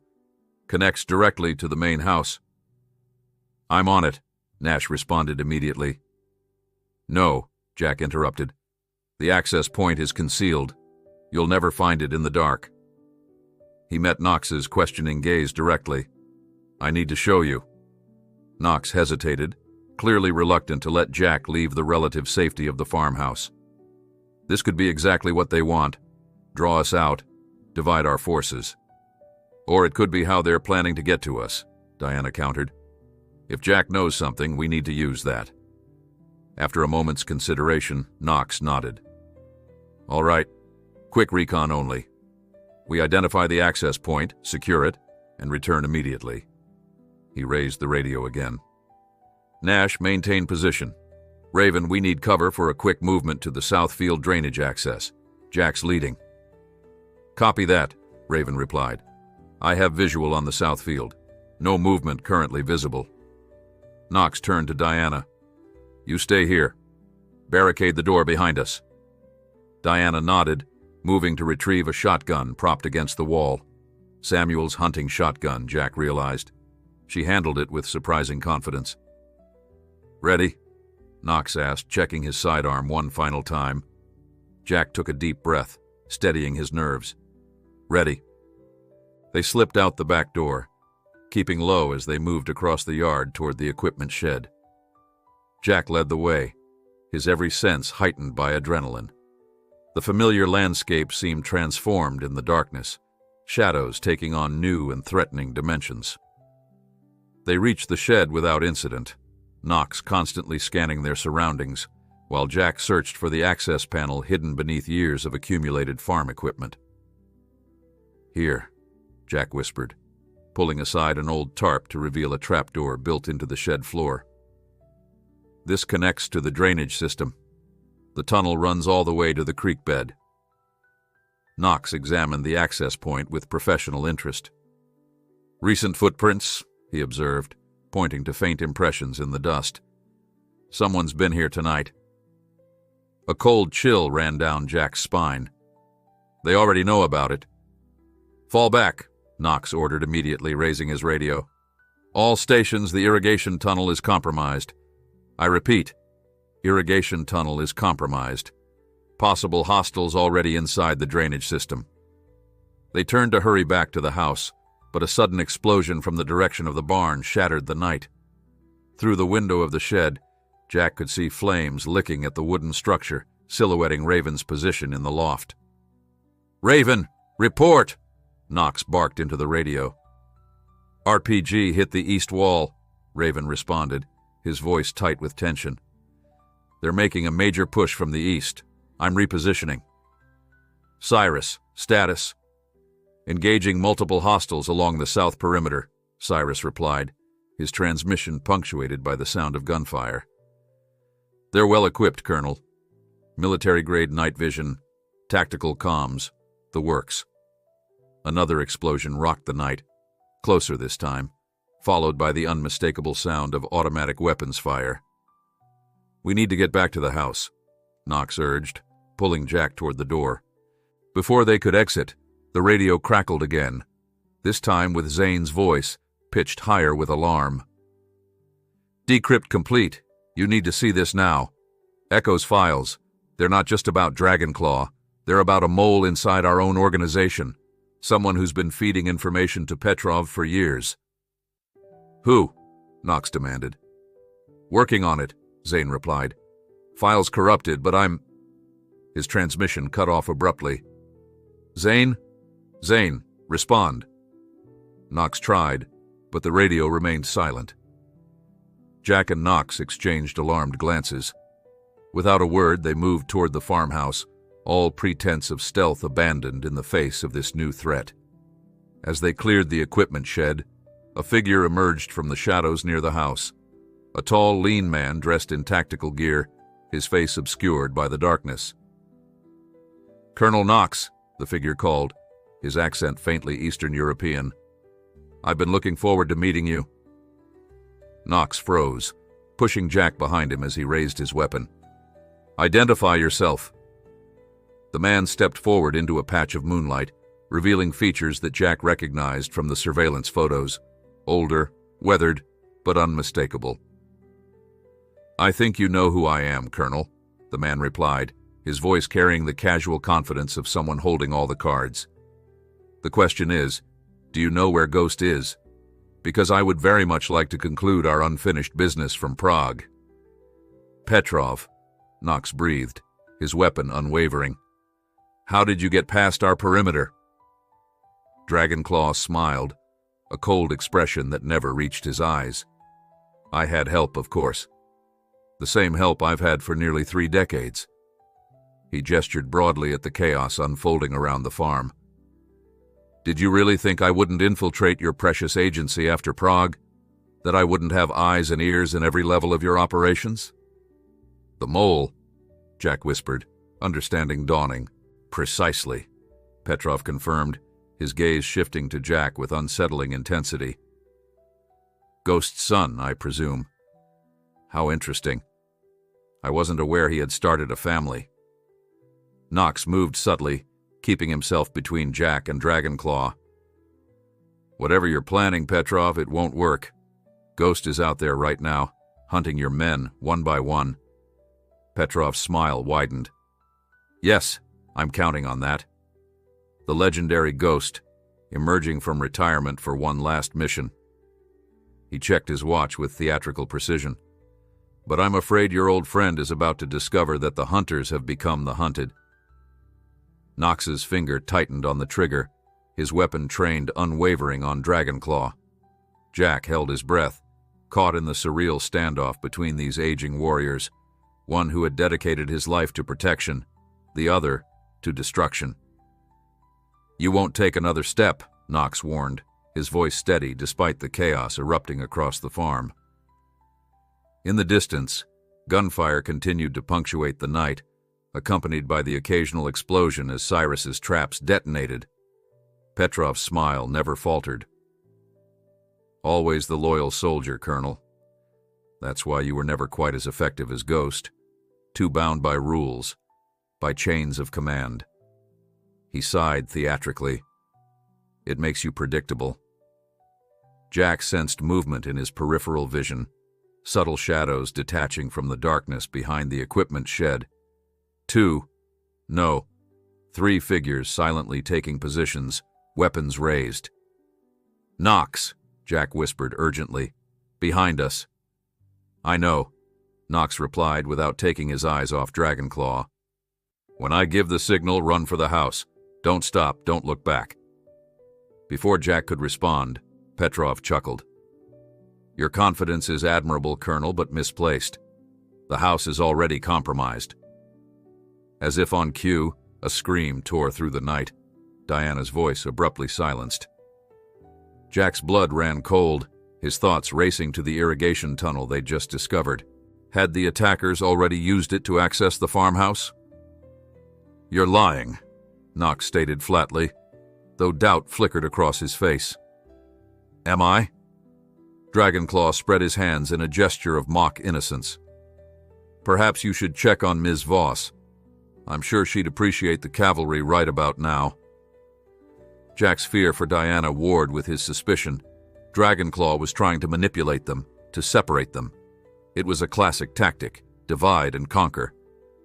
"Knox," Jack began, but the colonel silenced him with a sharp gesture. "Enough games, Petrov," Knox demanded. "Where is Ghost?" Dragonclaw's smile widened, revealing teeth too perfect to be natural. "At this very moment, your friend is walking into a trap designed specifically for him. You see, I've studied Ghost for decades. I know how he thinks, how he moves, what drives him." His eyes shifted to Jack, cold and calculating. "I know what he loves." The implication sent a chill down Jack's spine. His father was out there somewhere, believing he was the hunter while actually being the prey. "Now," Knox whispered, so softly Jack almost missed it. In a blur of movement, Knox shoved Jack toward the house while simultaneously dropping to one knee and firing at Dragonclaw. The night erupted with gunfire as the hidden figures behind them opened fire. Jack sprinted toward the farmhouse, adrenaline propelling him forward as bullets whizzed past, kicking up dirt at his heels.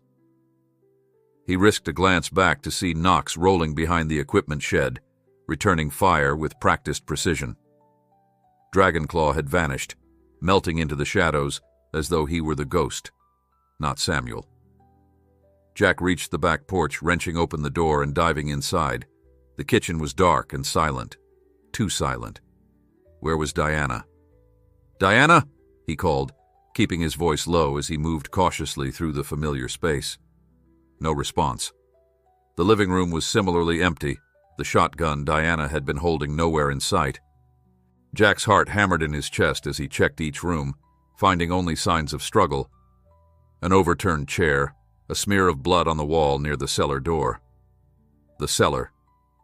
Zane had been down there working on Echo's encrypted files. Diana might have retreated there when the attack came. Jack approached the cellar door cautiously, noticing it was slightly ajar. He strained to hear any sound from below, but the continuing gunfight outside drowned out subtler noises. Taking a deep breath, he pulled the door open wider, peering down into the darkness. "Zane? Diana?" he called softly.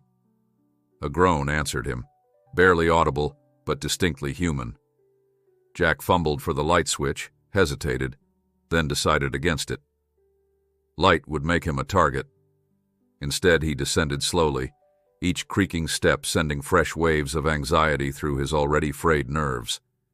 As his eyes adjusted to the gloom, he made out a figure slumped against the far wall, Zane. His earlier shoulder wound now compounded by what appeared to be a head injury. Blood matted his hair, glistening darkly in the faint light filtering from above. "Zane," Jack whispered, rushing to the wounded man's side. "What happened? Where's Diana?" Zane's eyes flickered open, struggling to focus. "Ambush," he managed, his voice barely audible. "Through the tunnel. They knew exactly where." "Who, Zane? Who attacked you?" The communications specialist grabbed Jack's arm with surprising strength. "The mole. Echo's files. It's—" A footstep on the cellar stairs cut him off. Jack whirled to see a silhouette descending slowly, deliberate and unhurried. For one hopeful moment, he thought it might be Knox or his father. Then the figure stepped into a shaft of moonlight from the small cellar window, and Jack's hope evaporated. Diana Voss stood before him, holding the shotgun with easy familiarity, her expression transformed from earlier vulnerability to cold detachment. "Hello, Jack," she said, her voice devoid of the emotion that had colored it during their earlier interactions. "I see you found our friend before he could finish decrypting Echo's files." Understanding crashed over Jack like ice water. "It's you," he breathed. "You're the mole." Diana smiled thinly. "Very good. Though mole implies I was ever truly on your side." She gestured with the shotgun. "Step away from him." Jack remained where he was, shielding Zane's prone form. "Why? Why betray your own father?" A flash of genuine emotion, anger, perhaps even pain, crossed Diana's face. "My father. Echo was never a father to me. He was a ghost himself, appearing and disappearing, leaving me with nannies and boarding schools while he played hero around the world." Her voice hardened. "Petrov offered me something better. Purpose. Belonging. The truth about what these men really were. Not heroes, but assassins. Killers hiding behind flags and oaths." "So you led him to your father," Jack said, disgust coloring his words. "You helped murder him." "I gave him a chance," Diana countered, something like regret briefly shadowing her features. "I told him to walk away, to publicly disavow his former life. He refused. His precious duty was more important than his own daughter." Jack's mind raced, piecing together the elaborate deception. "You brought Echo's evidence to trap my father, to confirm he was here." Diana nodded. Petrov needed to be certain. Ghost was always his most dangerous adversary, the one who came closest to truly destroying him. He couldn't risk moving against you openly without confirmation. And now? Jack asked, though he feared he already knew the answer. Now I complete my mission, Diana replied simply. Zane dies for discovering my identity. You die because you're Ghost's son, and your father dies because he's Ghost. Jack tensed, preparing to lunge at her despite the shotgun. Even if he died in the attempt, he might buy Zane precious seconds, might create enough noise to alert the others. But before he could move, a new voice spoke from the shadows behind Diana. That's not going to happen. Diana whirled, but too late. Samuel materialized from the darkness like his namesake, one hand clamping over hers on the shotgun, while the other delivered a precise strike to her throat. The shotgun clattered to the floor as Diana gasped for breath, momentarily incapacitated. "Dad!"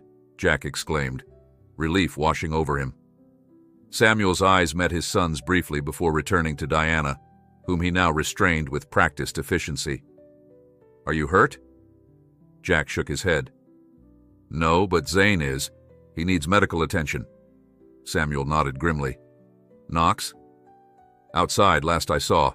Engaging Dragonclaw." Something like alarm flashed across Samuel's face. "Petrov is here? Personally?" Before Jack could answer, Diana began to laugh, a harsh, strained sound through her bruised throat. "You're too late, Ghost. You've already lost." Samuel tightened his hold, his expression hardening. "What do you mean?" Diana's eyes gleamed with malicious triumph despite her compromised position.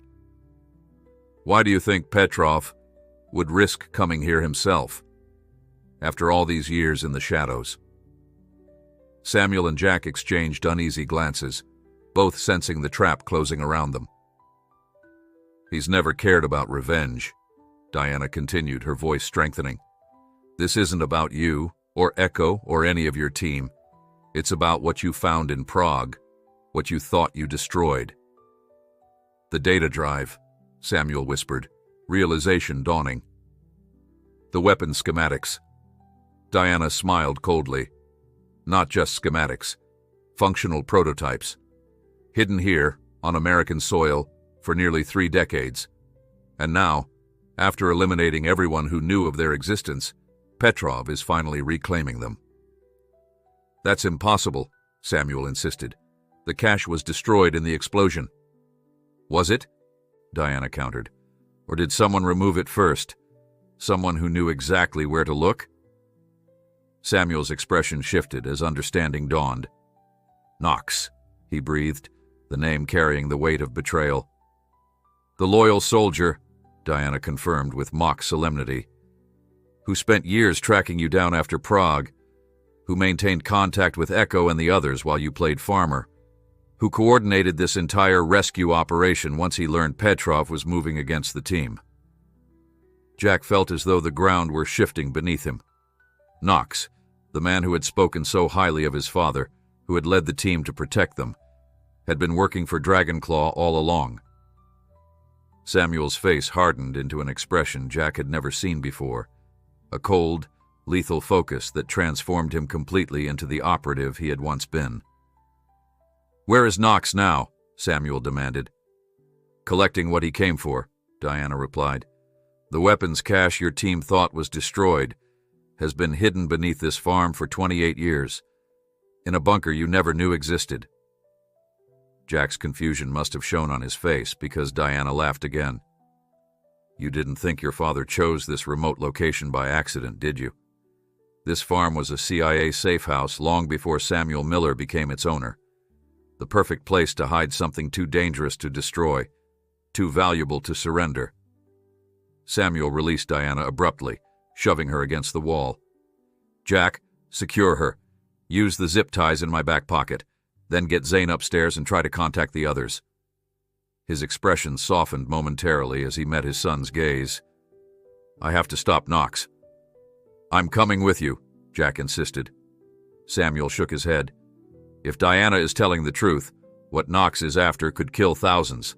I can't risk. I'm coming, Jack repeated firmly. This is my home, our home. Whatever's hidden here, we face it together. Father and son locked eyes, a lifetime of unspoken understanding passing between them. Finally, Samuel nodded. Together, he agreed. But first, we secure the mole. With Diana securely bound and Zane moved to relative safety, Samuel led Jack through the farmhouse with silent efficiency. The gunfire outside had diminished to sporadic exchanges, suggesting either a tactical retreat or, more worryingly, that Dragonclaw's forces had achieved their objectives. If what Diana said is true, Samuel whispered as they moved through the darkened kitchen, then there's a hidden access point somewhere on the property, something I never knew about. That seems impossible, Jack replied. You've worked this land for decades. Samuel's expression was grim. The CIA has protocols for deep storage facilities. They're designed to remain hidden even from the property owners. Plausible deniability. So where would it be? Jack asked, scanning the familiar surroundings with new, suspicious eyes. Samuel paused, thinking. Knox spent a lot of time examining the old well house when they first arrived. I assumed he was assessing it as a defensive position, but now... The well house? Jack's brow furrowed. But that's just an old stone structure. We use it for storage. Exactly, Samuel nodded. Perfect cover. It predates our ownership of the farm, has solid stone walls, and a deep shaft. If I were hiding something significant, that's where I'd put it. They moved toward the back door, but Samuel held up a hand, stopping Jack before they could exit. From here on, you follow my lead exactly. No heroics, no questions. If I say run, you run, understood? Jack swallowed hard but nodded. Understood. Samuel checked his weapon, then eased the door open, scanning the yard before motioning for Jack to follow. They moved in a crouch across the open space, using the chaos of the ongoing battle as cover. Flames still licked at the barn's eastern wall, providing irregular illumination that cast shifting shadows across the property. As they approached the well house, Jack noticed a subtle difference. The heavy padlock that normally secured the door was missing. Samuel registered the same detail, his posture tensing as he raised his weapon. They positioned themselves on either side of the door. Samuel caught Jack's eye, held up 3 fingers, then 2, then 1. With practiced precision, he pushed the door open and entered in a smooth, fluid movement, Jack following close behind. The interior of the well house appeared unchanged at first glance, the same collection of old farm tools and supplies that had occupied the space for as long as Jack could remember. But as his eyes adjusted to the dim light, he noticed a section of the stone floor had been moved aside, revealing a metal hatch with a modern keypad. Damn, Samuel whispered. It was here all along. The hatch stood open, a faint glow emanating from below. Samuel approached cautiously, listening. The distant sound of voices drifted up from the opening. Stay behind me, Samuel instructed, beginning his descent down a narrow metal ladder. Jack followed, his heart hammering in his chest as they entered a world he hadn't known existed beneath his family farm. The ladder led to a sterile concrete corridor illuminated by emergency lighting. Clearly a professional installation, nothing like the rough-hewn cellar of the farmhouse. Samuel moved with practiced silence, his every step measured and deliberate. Jack mimicked his father's movements, trying to match his careful footfalls. The corridor extended about 30 feet before opening into a larger chamber. Samuel halted at the threshold, signaling for Jack to stay back as he peered around the corner. The voices were clearer now. Knox and another man Jack assumed was Petrov, engaged in tense conversation. This wasn't the agreement, Knox was saying, his voice echoing slightly in the concrete space. The weapons were to be disabled, rendered harmless before transfer. Plans change, Colonel, Petrov replied smoothly. Surely a man of your experience understands the necessity of adaptation. These aren't conventional weapons, Knox argued. They're prototypes, unstable and unpredictable. Moving them in their current state is suicide. Samuel signaled to Jack, indicating he should stay put, then moved around the corner with his weapon raised. "That's far enough, Knox." Jack couldn't help himself. He shifted position just enough to see into the chamber. It was a large, circular room dominated by a central platform where several metal cases sat open. Knox and Petrov stood on opposite sides of the platform, both turning at Samuel's entrance. 4 armed men flanked Petrov, weapons instantly training on Samuel. "Ghost," Knox acknowledged, his expression unreadable. "I was wondering when you'd join us." "Drop your weapon," Samuel ordered, ignoring the multiple guns aimed at him. "Both of you." Petrov smiled, that same cold expression Jack had glimpsed earlier. "I'm afraid you're outnumbered, old friend. Besides, Colonel Knox and I are just concluding our business." Samuel's aim didn't waver. 28 years, Knox. 28 years you've been working for him. Was any of it real, our friendship? The missions?" A complex emotion crossed Knox's face, something like regret, quickly masked. "It was all real, Ghost. That's what makes this so difficult." "Difficult?" Samuel's voice hardened. "You betrayed everything we stood for. You got our team killed." "I saved lives," Knox shot back, unexpected passion breaking through his professional demeanor. "Do you have any idea what would have happened if these weapons had been turned over to our government? The arms race they would have triggered? So instead you gave them to Petrov?" Samuel's disgust was palpable. "A man who sells to the highest bidder without conscience or scruple?" "I didn't give him anything," Knox replied. "I hid them. Buried them here, where no one would find them, with protocols in place to ensure they remained hidden." "Until now," Samuel observed coldly. Knox's expression hardened. "Until Echo started digging into old mission files, connecting dots that should have remained scattered." He forced my hand. Petrov chuckled, the sound devoid of genuine mirth. "Such drama between old comrades. But I'm afraid we're on a rather tight schedule." He gestured to his men. "Secure the cases. We're leaving." "No one is leaving with those weapons," Samuel stated, his tone making it clear this was not a negotiation. One of Petrov's men moved toward the cases. In a blur of motion too fast for Jack to follow, Samuel fired twice, not at the man, but at the cases themselves. Sparks flew as the bullet struck metal locks, and a high-pitched whine filled the chamber. "You fool!" Knox shouted, diving away from the platform. "You've activated the failsafe." Alarm crossed Petrov's face. "What failsafe?" "The self-destruct," Knox explained, his voice tight with urgency. "Standard protocol for sensitive materials. We have less than 2 minutes before this entire facility collapses."